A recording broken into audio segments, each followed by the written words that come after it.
In this video, I'm going to show you how to get the Emoji Keyboard on your Mac.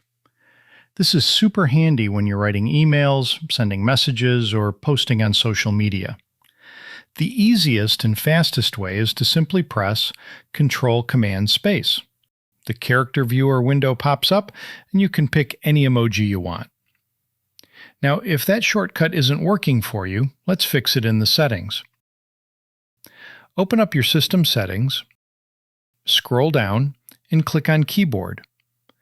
Look for the option that says Press Globe Key to. Click that and make sure you select Show Emoji and Symbols. Now, whenever you press the globe key on your keyboard, the emoji panel will appear instantly. Here is one more way to get quick access.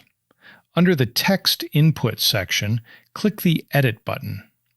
Then, toggle on the switch for Show Input Menu in Menu Bar.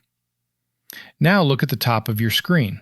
You'll see a new icon in your menu bar that lets you open the emoji panel with just a click. Super simple, right? Thanks for watching, and I'll catch you in the next one.